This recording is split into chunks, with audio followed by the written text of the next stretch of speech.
Good fight.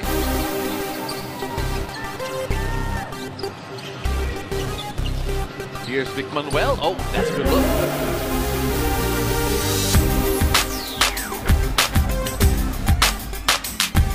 Ang 2012 PBE Draft ang isa sa itinuturing nating pinakamalakas na taon ng mga manlalarong sumubok at gustong makapasok sa pinakamalaki at pinakaunang basketball league sa Asia. Sa PBE Draft na ito ay napasama nga ang isa ngayon sa kilala, magaling at sikat na personalidad sa larangan ng basketball sa Pilipinas.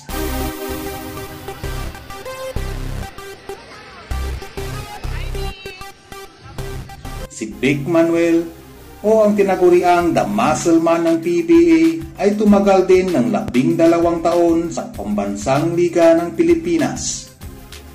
Sa ilang taon ng kanyang pananatili sa ligang ito, ano-ano ba ang mga nangyari at ano ba ang dahilan ng kanyang pagkawala sa PBA? At nasa na nga ba ngayon ang tinaguriang The Muscle Man ng Philippine Basketball?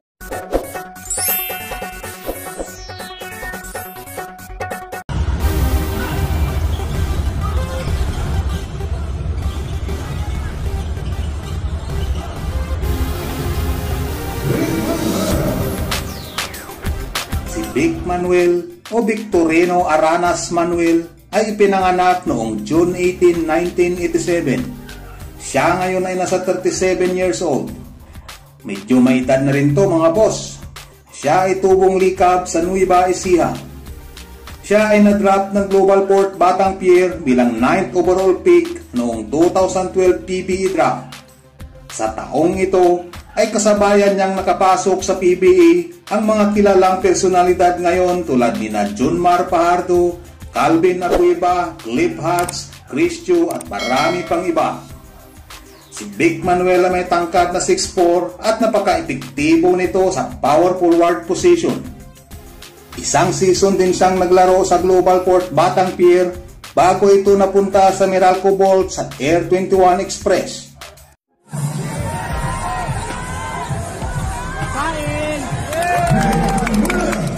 March 10, 2014, isang trade ang naaprubahan ni Commissioner Chito Salud para makuha siya ng Alaska Aces kapalit ng 2012 PBA Draft 5th overall pick Aldrich Ramos. Dahil sa trade na ito, muli niyang nakasama ang kanyang dating coach sa Cebuana, isang kupunan noon sa PBA D-League kung saan naging best player of the conference siya, averaging 15.9 points at 8.3 rebounds per game. Sa kupunan ng Alaska Aces, nagtagal siya rito ng halos 6 na taon bago ito napunta sa Phoenix Super LPG Fuel Masters. 9 na buwan ang lumipas, November 5 ng taong 2021, na-trade siyang muli sa Northport Batang Pier. Ngunit hindi rin ito nakapaglaro sa naturang kupunan. Dahil 3 araw pa lang ang lumipas, muli itong na-trade sa San Miguel Bermin kapalit ni Arwen Santos.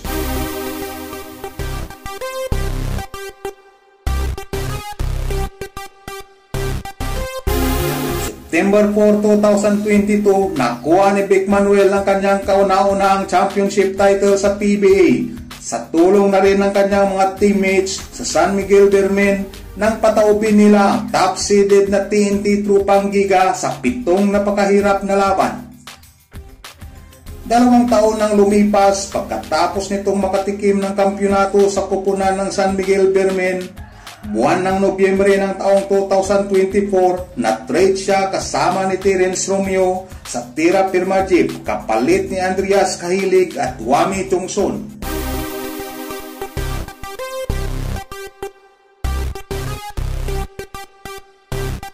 Hindi rin siya nagtagal sa Tira Firma Jeep dahil 2 buwan pa lang ang lumipas, ipinahayag niya na hindi na ito magre-renew ng kontrata sa kanyang kupunan. Bagkos, napagpasya nito na maglaro sa Pangasinan Heatwaves ng Maharlika Pilipinas Basketball League na magsisimula sa buwan ng Marso ng kasalukuyang taon para sa 2025 MPBL season. Pero bago pa ang season na ito, kasama siya sa lineup ng Zamboanga Valientes na lumahok sa Governor Hopper Invitational Basketball Championship sa Zamboanga, Sibugay.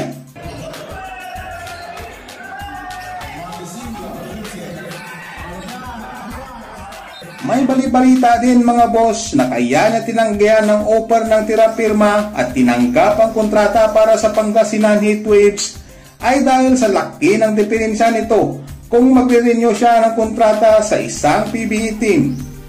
Ngunit ayon sa kanya sa isang interview, kaya daw siya hindi magre-renew ng kontrata sa tirapirma at lumipat ng MPBL ay para mas matutukan daw niya ang susunod na magiging kabanata ng karir at buhay niya.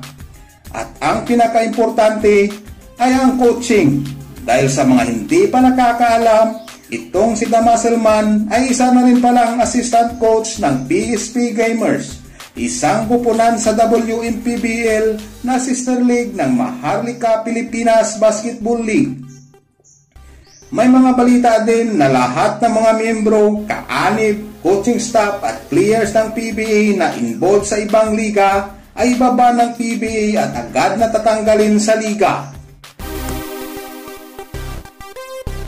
Anong masasabi mo sa video nating ito patungkol kay Damaselman Vic Manuel? Just comment below. Thank you for watching. God bless us all. Amores to Di Manuel, right corner 3. Di Manuel.